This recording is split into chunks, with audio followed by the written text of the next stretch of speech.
3 arrows is usually really fucking good. So I see a video called Myth of Charlie Kirk. I want to take a look at it. I want to see what's going on here. Today I want to talk about Charlie Kirk and some of the mythmaking we have seen around him and his life since he was killed in September 2025. I hope this doesn't need to be said, but just to make sure, anything I say here about Charlie Kirk doesn't justify his assassination. I'm not happy that it happened, and I don't think anything is going to be better for anyone because he's dead. The first attempt at mythmaking is brought to us by the YouTuber Shoutout, and her video, we're doing a 3 arrows response to Shu? Alrighty, I'm in. So, I'm going to give a little bit of history. I do not have any ill will towards Shu. I don't. I've only ever had pleasant experiences with Shu. I've watched a little bit of Shu's content. I've played Among Us with Shu. I've had very, very limited experience with this person, but none of my experiences have been in and of themselves unpleasant. So I say that so as to not poison the well on this one. People are sick. The center point of this video is a compilation of different people being happy that Charlie Kirk was killed, and our narrator expresses her disgust with these people. Again, I didn't celebrate the killing of Charlie Kirk.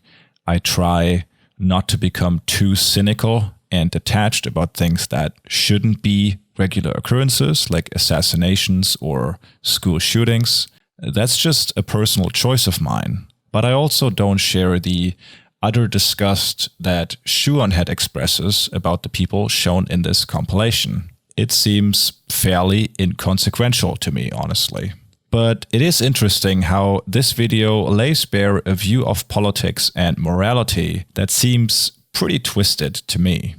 Let's listen to Shoutout describe, quote, these people in question. You can't say to these people who are celebrating this and justifying this, you can't say, what if that was your dad or your brother getting killed for their opinions, because they've already cut those people off. They've already cut those people off out of their lives. And posting videos and pictures of Charlie's wife and young kids will not move these people at all.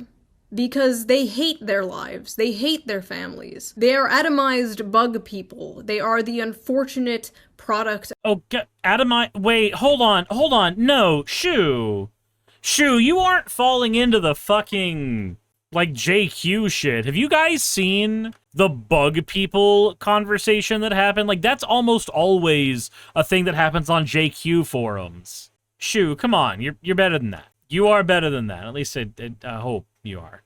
Of modern society, and I feel bad for them. I do. I pity them, and I wish I could help them, but I have bugman fatigue.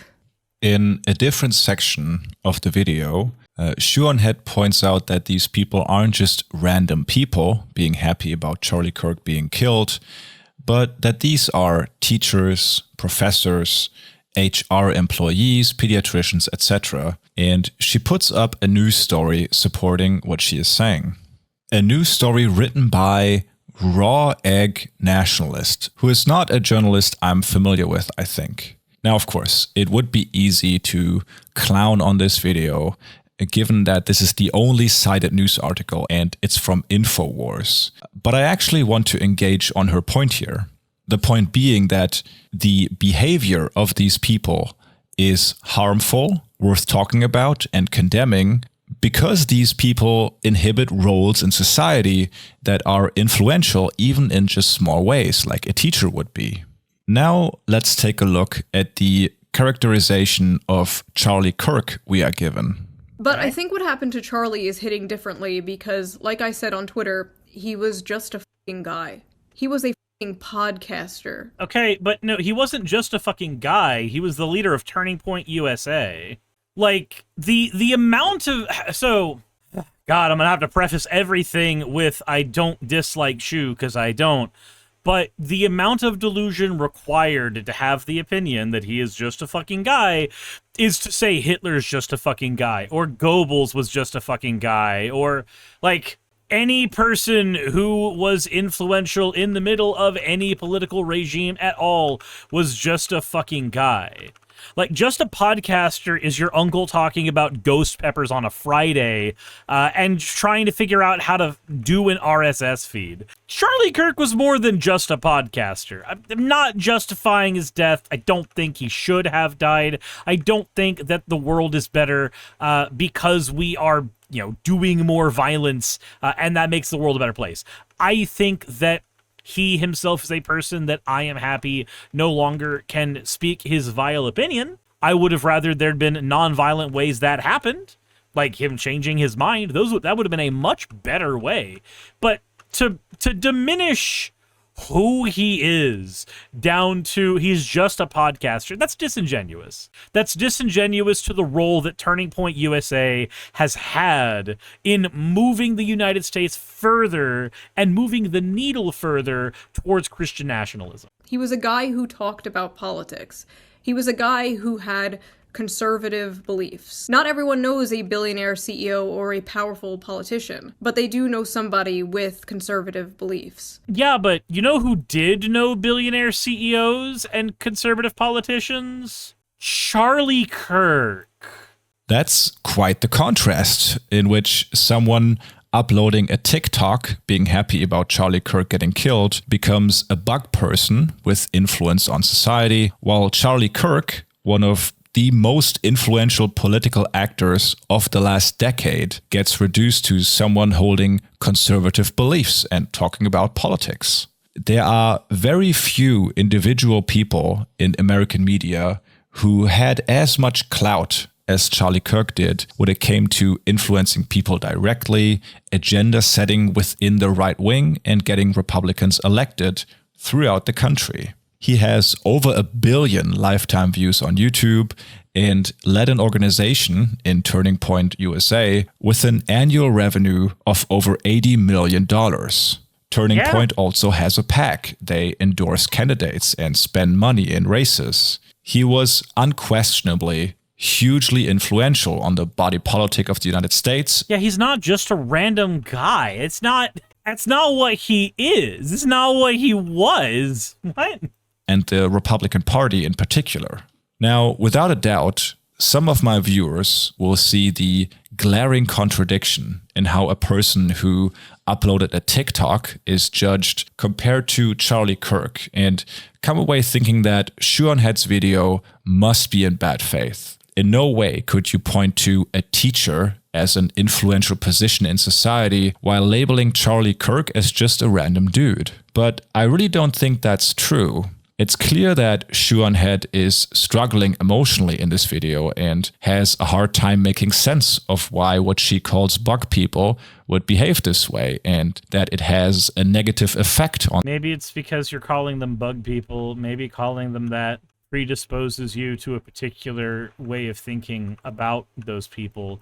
Like when you call somebody a maggot every single time you refer to anybody who has right-wing views, it predisposes you to thinking of that person as less than human or as having views that are less gooder than your own views. Like it's weird. It's almost like using these kinds of descriptive words can be a sort of ad hominem in themselves. It's not the ad hominem fallacy. That's when you dismiss somebody because of an insult. But like, there's only so many times the insult gets thrown out before your brain just starts shortcutting, that's a bug person, I don't have to care about their opinion, and just starts doing all the work for you. On society. What I think is much more likely to be the reason behind this, rather than bad faith, is an immature understanding of politics. Later in the video, Shoeonhead preempts some criticism, saying that she doesn't care about the bad things Charlie has said in the past, and that he undoubtedly had, quote, bad takes, but that words aren't violence, so she disregards it. Okay, so I'm responding to three arrows here. So his version of what Shu says is what I'm responding to. So maybe, you know what, hold on. Maybe I don't respond to this part. Maybe I wait for Shu to say her part. And here I just want to lay out something in detail. It's not that words are violence. Oh, okay. So he's not going to actually play that part. So without watching Shu's video, I'm having to take his word on this part. So take what I'm saying with a grain of salt, because what I'm saying is in response to this game of telephone. But like, Shu on head, as a person, her words have influence on people. Me, as a person, my words have influence on people. To argue that our positions on these platforms are just people saying words is... I don't even want to say it's naivete. I want to say that it's like deliberate obfuscation at that point. Because, let's be honest, you, me, if you're a random viewer in the audience, how far does your voice reach? When you say something into the void, how many people listen? Because for me, it's a couple thousand, which is not a lot compared to people like Charlie Kirk, but it is more than, say, my dad. It is more than, say, my mom. It's more than the people who have grown up as people of influence in my life. My words carry to more people than that. And then Charlie Kirk's words carried to even more people than that.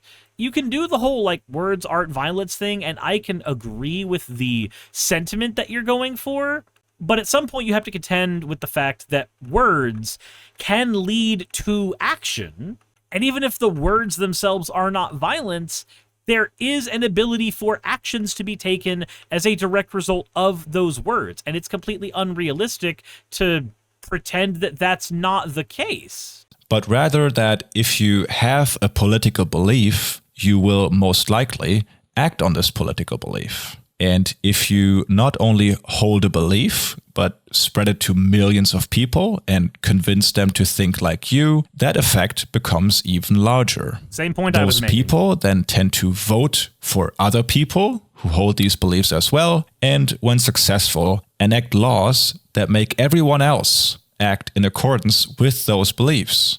In other words, politics affects people's lives, often in profound ways, and that is true even if you are just a political influencer.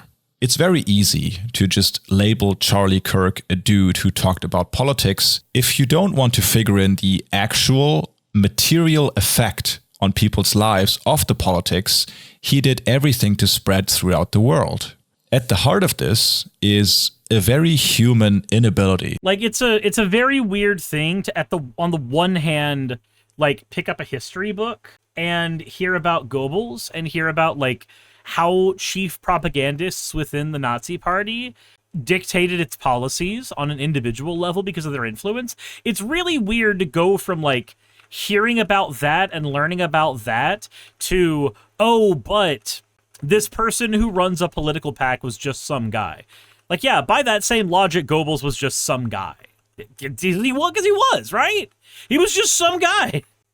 To grasp the effects on something unless they are individualized. When a single person is shot, it's easy to see the fallout on their family and friend group and feel bad for them. That's natural, that's human. But as the group becomes larger, it becomes harder to grasp and feel any sort of emotion for them. So I want to try to individualize Charlie Kirk's effect on the world a little bit here. One of, if not the topic Charlie was most spoken out about was the issue of abortion, on which he held and propagated the belief that abortion is immoral and a heinous act regardless of the circumstance. According to him, this included even fringe cases of SA, and that there are next to no cases where an abortion would ever be medically necessary. As he said in his Jubilee appearance, it is a growing consensus in the pro-life world that abortion is never medically necessary.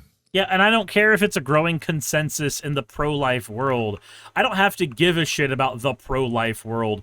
Fantasy worlds are things that I only have to care about when they are things that people are hyperfixated on, like me. I am not hyperfixated on the fantasy world of pro-lifers, so I don't have to care about that particular fantasy. Now, that's a belief. It's an extremist one, considering this goes further than even most laws restricting abortion passed in recent years. It's a belief that Shuan had probably disagreed with, but at the end of the day, it's a belief she disagreed with, but you should probably make some point to note. It's a belief that she did marry. Just a political disagreement, right? Let me now just individualize the material effect of this belief and show it to you the same way that Charlie Kirk's killing has shown us the suffering of his family. In May 2023, the Washington Post published a portrait of a Florida family. Deborah Dobert had discovered she was pregnant in August of 2022, and she, along with her husband Lee and their 4-year-old son Caden, were looking forward to welcoming the 4th member of the family. Early doctor's appointments showed that the fetus was healthy and thriving, so the family started making the appropriate arrangements of buying clothes, making space for the baby in their home, and thinking about names. The name they decided on was Milo. Months later, in November, a routine check showed that their fetus had a lethal congenital disorder that prevents the development of the kidneys. Without kidneys, a fetus cannot produce the amniotic fluid necessary to help the lungs expand. Sadly, there was no way that the child she would give birth to would survive. Their request to terminate the pregnancy was denied, as the fetus still had a heartbeat, which in Florida negates any exceptions of fatal fetal abnormalities. This family, the Doberts, was forced by the state to carry that child to term, even though there was no chance for the child to survive once the umbilical... It's fucking horrible, by the way. By the way, this part is awful. The idea that even though, like, that baby just is not going to be a viable fetus at all, and you still push so hard to control a woman's body so as to keep that baby coming out, even if it's going to be fucking dead, that's just traumatizing, and it risks the parent's life for no reason. Umbilical cord had been cut. Months later, Deborah went into labor and was accompanied by her husband and her father, who, despite all odds, hoped for a miracle and that the baby would somehow pull through. After going through the painful, hour-long process of giving birth, Deborah and Lee held their baby and watched it struggle and gasp for air, unable to breathe. This lasted 99 minutes until Milo passed away. The family held a funeral service for Milo, and after everyone else had left, Milo's grandfather, Peter Rogel. Every Republican who wrote the bill that forced that to happen deserves to be forced to resign. Stayed staring at the urn, trying to reconcile his own misgivings about abortion with the torment he saw his daughter and family go through. Quoting from the article, "Now he was haunted by the sound of Milo gasping for air and the sight of his body struggling to ward off a death that had been inevitable for 3 long months. To me, it's just pure torture," Rogel said. It's also the pure law evil. has created torture. This story, which stayed with me ever since I read it and which creates a dread inside me as a young father myself, is merely a drop in the ocean of suffering of the politics that Charlie Kirk enthusiastically supported and spread. So much so that I even had trouble finding the story again, because there are just so many instances of a family going through something very similar. And don't get me wrong, Charlie Kirk didn't cause the Potter syndrome in Milo. He didn't sign the heartbeat bill into law that forced his family to go But he kept pushing and pushing for it to happen, and his undue influence caused it. through hell. He didn't overturn Roe v. Wade. If Charlie Kirk never saw the light of day, it's not unlikely this story would have happened just the same. But in his life, he was clear that this kind of suffering was not just perfectly acceptable, but necessary to have his own fundamentalist views placated.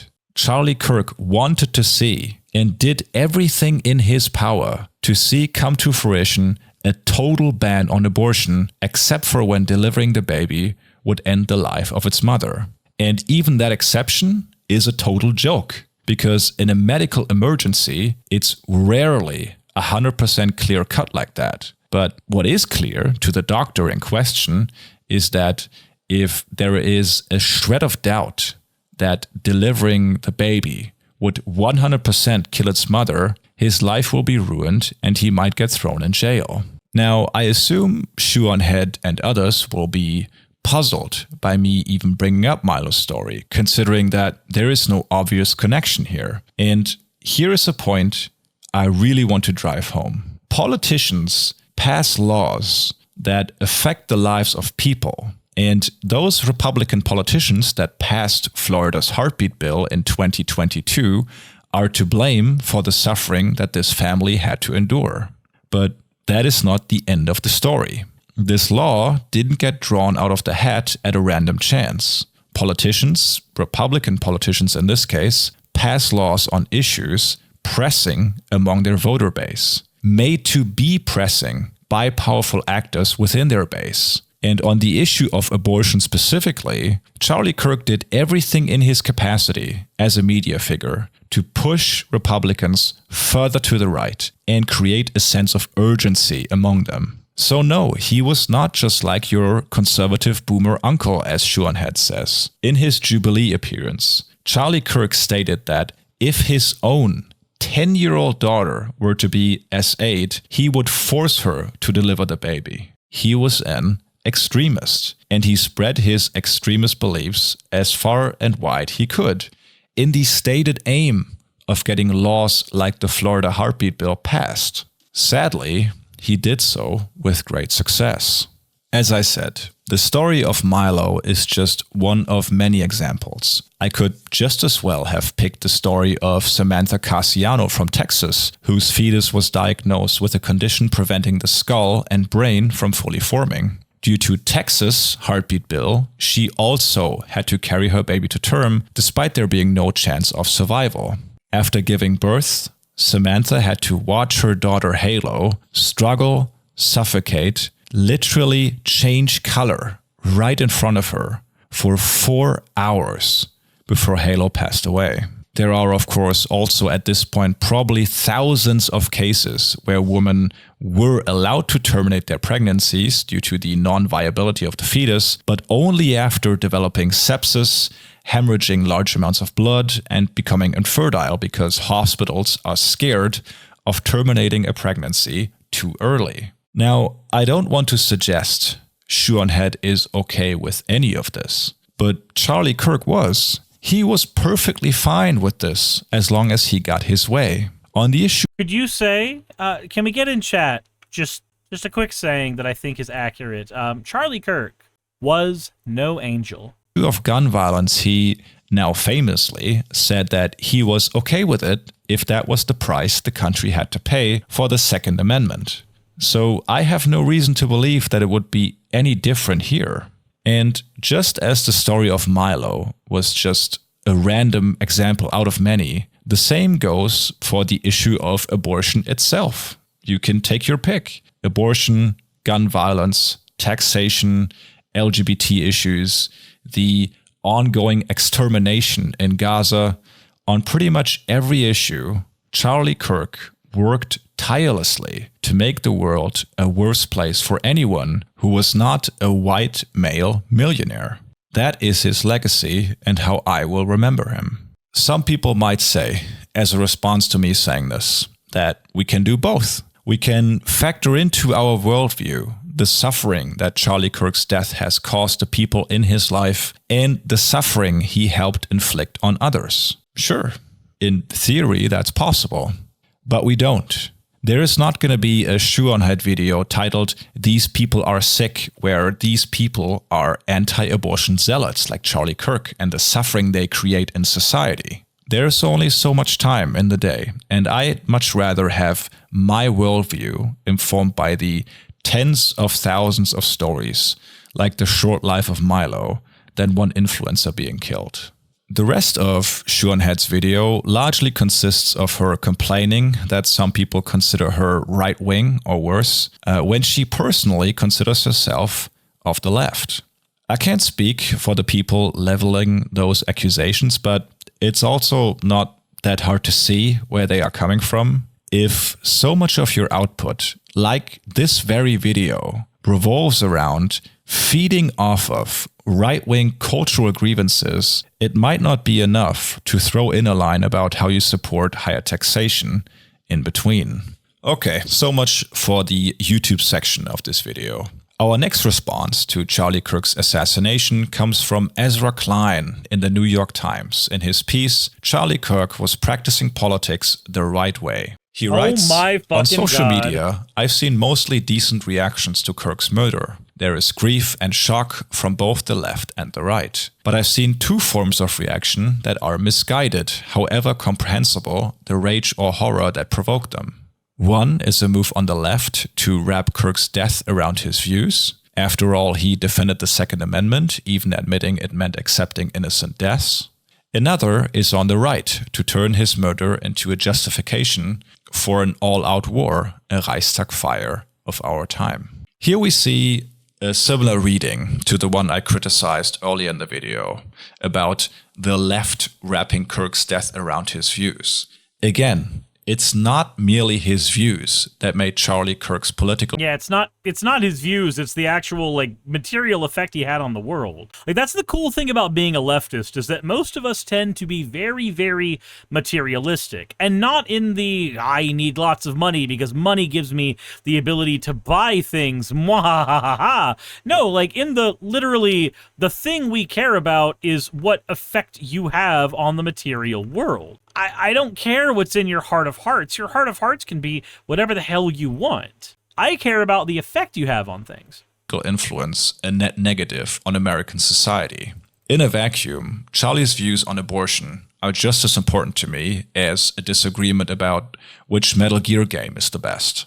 It is that Charlie Kirk used his powerful position to create material harm and suffering for other human beings, an amount of suffering that dwarfs any suffering felt by his family.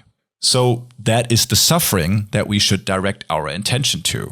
The second issue here is the reduction of Charlie Kirk's views to defending the Second Amendment. If you wanted to pick a view of Charlie's that characterized his beliefs more faithfully, you could link a clip of him saying Jewish donors were funding anti-whiteness in the United States, Kamala Harris wanting to kidnap your children via the trans agenda, or arguing in favor of public televised executions. But again, the views themselves are only secondary to me. The third issue is equating the left, pointing to Charlie Kirk's views and effect on the world in the wake of his assassination, with the actual United States government using his death to even further crack down on free speech and dissent. But we'll get to the Reichstag fire in a bit. In the early section of Ezra Klein's article, he lists numerous examples of political violence recently occurring in the United States. He points to the plot to kidnap Democratic Governor Gretchen Whitmer, the break-in into Nancy Pelosi's house, and the near assassination of Donald Trump. A way of doing politics that deserves condemnation, no doubt. He then writes, "You can dislike much of what Kirk believed, and the following statement is still true. Kirk was practicing politics in exactly the right way." I don't think he was, though. He was stoking and fomenting hatred. That's not practicing politics the right way. That's being a cock. He contrasts these examples of political violence with what Charlie Kirk did, which was debating people and talking about politics. The issue is that Charlie really had no problem with political violence at all. When a 42-year-old QAnon follower broke into Nancy Pelosi's house and bashed her husband's head in with a hammer, Charlie said some amazing patriot out there should bail him out. He's on record saying Joe Biden should be jailed or put to death over his immigration policy. As one of the largest voices in conservative media, he did everything he could to prolong the killing and suffering of Palestinians. Sure, Charlie Kirk was more civil about it than some random TikTok influencers celebrating his death, but at the end of the day, he really had no problem with political violence as long as it was packaged the right way and directed at his enemies. The article goes on. American politics has sides. There is no use pretending it doesn't. But both sides are meant to be on the same side of a larger project. We are all, or most of us anyway, trying to maintain the viability of the American experiment. We can live with losing an election because we believe in the promise of the next election. We can live with losing an argument because we believe that there will be another argument. Political violence imperils that. Kirk and I were on different sides of most political arguments. We were on the same side on the continued possibility of American politics. In other circumstances, I might co-sign this section of the article, but not when in reference to someone whose organization literally bussed people to the January 6 riots, which was a violent attempt to disrupt the process of vote certification. Charlie Kirk boasted about sending 80-plus buses full of patriots to DC to, quote, fight for the president. Jesus. Now, trying... That's, so I actually didn't know that. I am surprised I didn't know that, because that's, like, the kind of thing that I would expect me to have thought about. And maybe I memory hold it, but, like, I actively did not know that Turning Point USA had sent people to go fight for the fucking president. Jesus Christ. To be charitable. Turning Point USA didn't know it was going to turn violent that day, but this takes us back to the central point of this video. How do you think this happens? The rioters that day were relentlessly gassed up and told that the election had been stolen by the conservative media, being told that they had to fight or they would lose their country. You can't constantly push people to the brink, raising the temperature wherever you can, and as soon as it spills over, wipe your hands of any responsibility. One day after the election, Charlie Kirk was already leading a Stop the Steal rally in Phoenix. Until his death, he continued to spread the lie that the 2020 election had been stolen. Charlie Kirk wasn't interested in the continued possibility of American politics. He would have been happy if Donald Trump's plot to secure fake electors and have them be chosen by Mike Pence instead of the real ones had been successful. And is there anyone out there that can say, with a straight face, that if Charlie Kirk had lived to see Donald Trump defy the Constitution in 2028 and secure a third term, he would have any problem with it? No. And it's silly to pretend otherwise. Having now talked about two reactions from the supposedly other side of the political spectrum that Charlie Kirk was on, I'd like to move towards the myth-making happening on the right. And there are a lot of statements we could pull from, but I'd like to focus on the WrestleMania-esque memorial service held on the 21st of October. Yeah, that shit was weird. I'm not even gonna lie. Like, it did not feel like, let's have a memorandum for my husband. That felt more like, let's sell you on the next fucking snake oil. Where the who's who of the Trump world all gave speeches. This service was so embarrassing that I honestly felt bad for Charlie, this being his send-off. When Charlie Kirk was shot, many people expressed the sentiment that we shouldn't focus on what he did, but on his humanity and the suffering his family was going through. That call to compassion, however, stands in stark contrast to much of what was said at his memorial service. A good number of the speakers didn't seem to care about Charlie or his family at all. It was all about the movement, the sacrifice, the martyrdom. Here's an excerpt from Jack Posobiec's speech that day. The true word for what Charlie did was sacrifice. You see, the difference between murder and sacrifice is that sacrifice is a gift. Charlie Kirk died for all of you. And the question of our time, will Western civilization Oh my God, he's Jesus. endure, or He's telling it right now. I'm calling it right now. Charlie Kirk's Jesus. will it fracture in two, like so many predict? Well, I say to you that a century from now, when they write about the 2 or 3 pivotal moments that led to the saving of Western civilization, they will write that the sacrifice of Charles James Kirk was the turning point. You know, I'd love to quote something less explicit and analyze it for you, but Jack Posobiec makes it all so transparent that there is barely any room for analysis left. He literally says that Charlie Kirk's death is a gift, which I wouldn't want anyone to say at my memorial service. He says that Charlie sacrificed himself, not in life, but in death specifically, which is just not true. I'm pretty sure if Charlie had known he was going to be shot that day, he wouldn't have taken to the stage. His killing was just a thing that happened, not him giving up something for the greater good. But Charlie's death as a gift is what the right sees it as. It's not mainly a tragedy, but an opportunity to advance their political agenda. Later in his speech, Jack Posobiec makes this explicit by saying, "We have it now. Charlie gave it to us. He gave us that last bit of courage, that last bit of fight, that last bit of grit and resolve to say no more. We are done.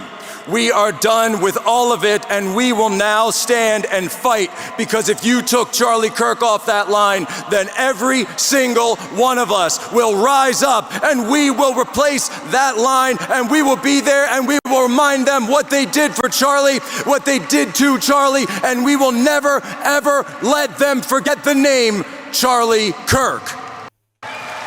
What you see in this section of Jack Posobiec's speech is a summary of the general meaning and purpose of this memorial service. While a regular memorial service for a person might focus on their life and the grief felt by everyone that knew them, here we see a focus on mobilization and collective empowerment. We are done. We are done with all of it. Done with what? How does this relate to Charlie's life or death at all? It doesn't. This so-called memorial service only serves to transform his death, which itself was pretty meaningless, into a collective myth, grief into resolve and collective struggle.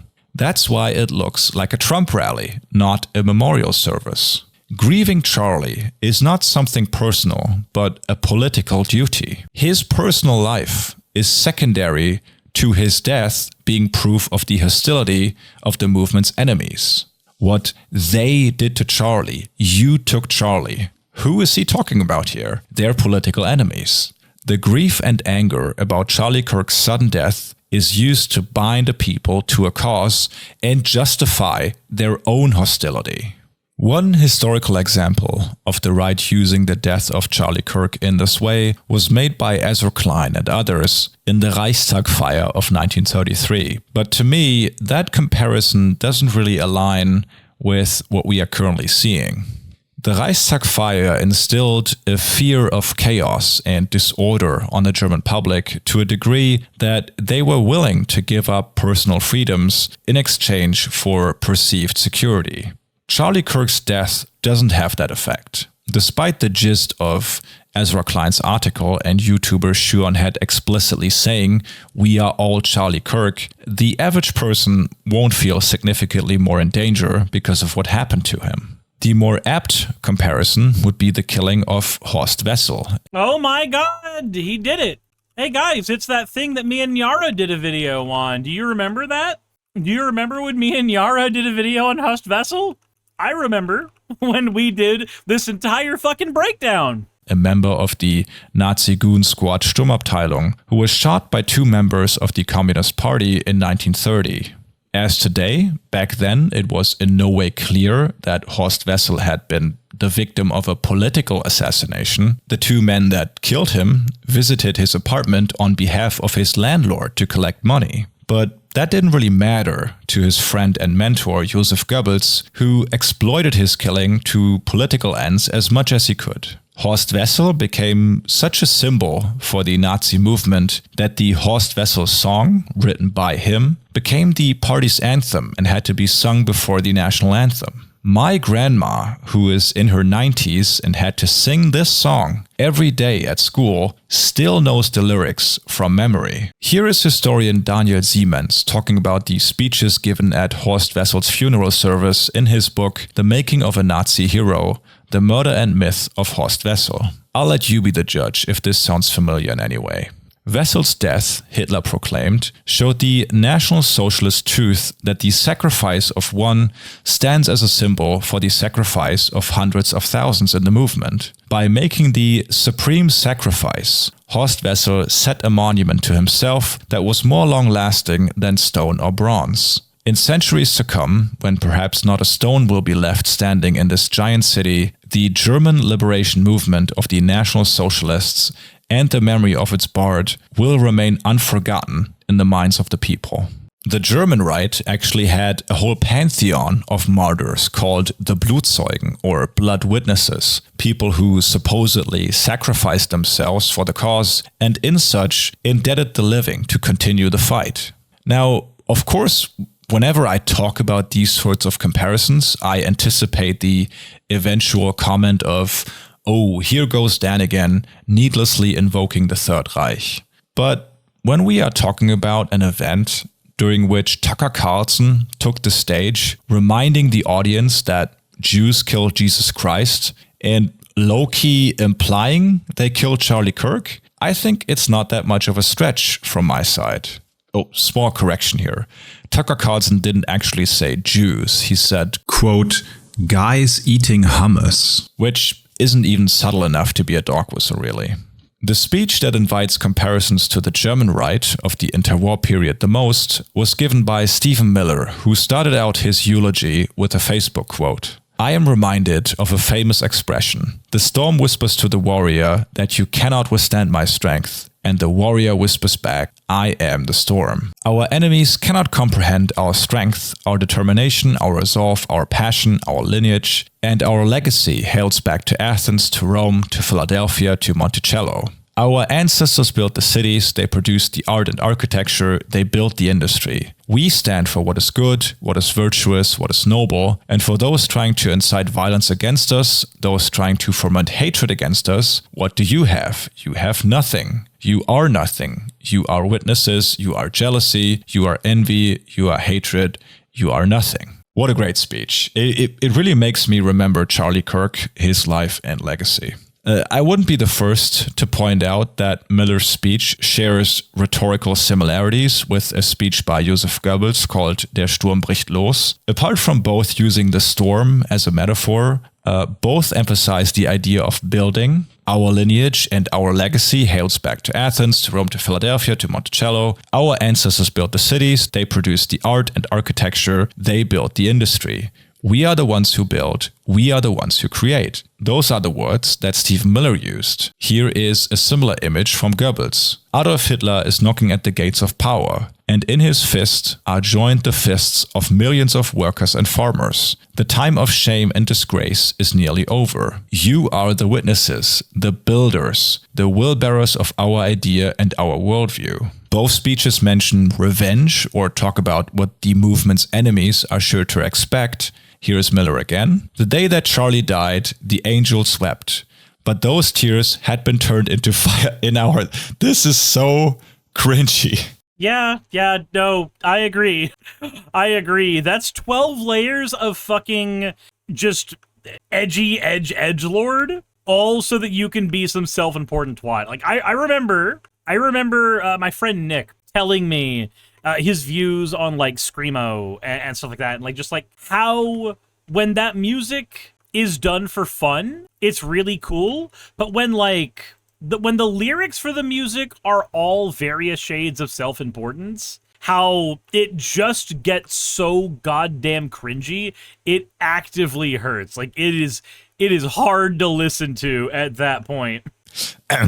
But those tears had been turned into fire in our hearts, and that fire burns with a righteous fury that our enemies cannot comprehend or understand. And Goebbels? So our dead comrade Horst Wessel wrote, and we are fulfilling his prophecy.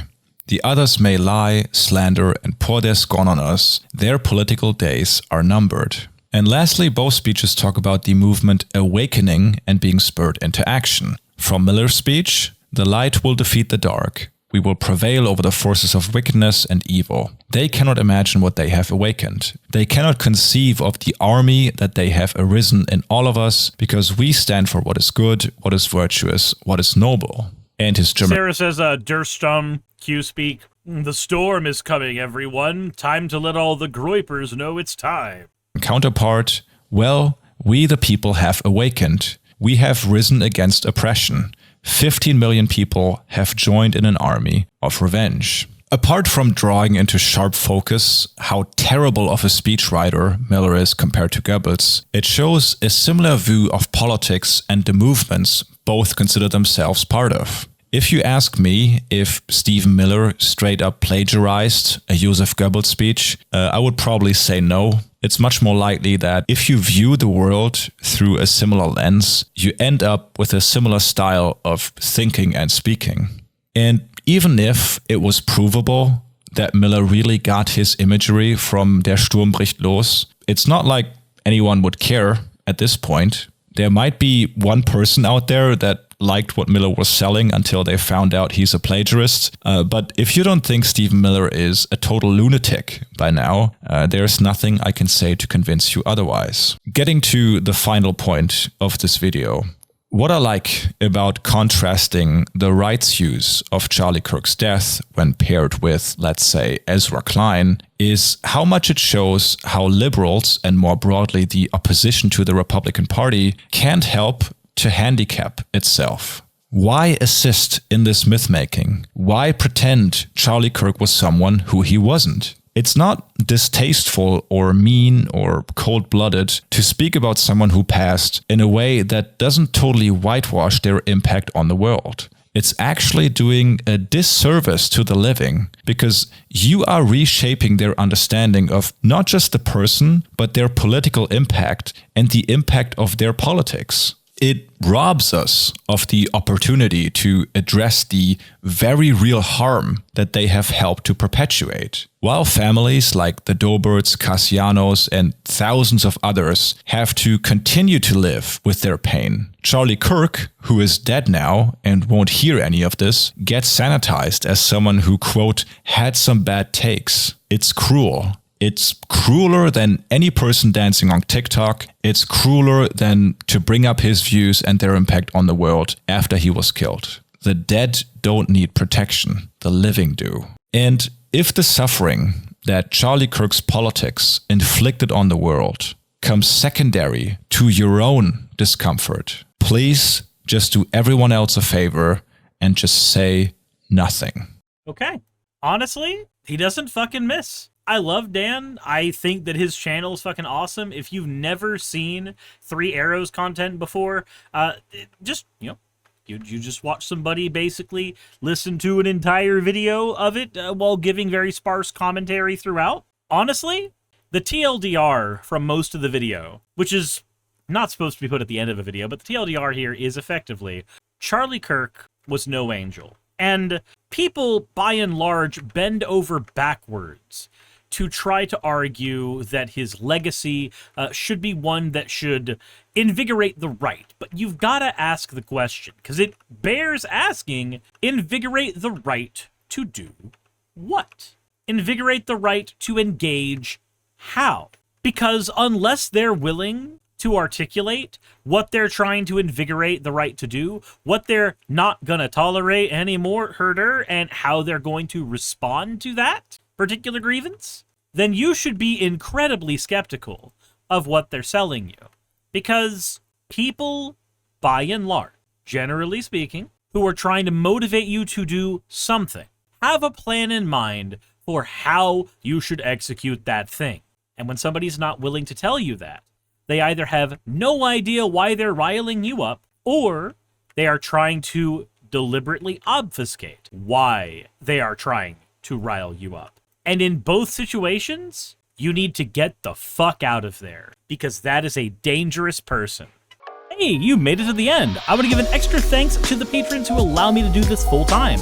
I want to thank Aaron Rail, Astral, Blitzkrieg, Jemshin, Poundini, Red Joker, Victoria, Jonas, Craig, Tarika, Fireshard, Smiling GM, John, Dren Hadamada, Creeper, Sagitta, you know I'm not saying that last part, Valis of Seraph, Ottoman Angel, Rooster Rachel, and Fire Panda, who are all my $20 and up patrons.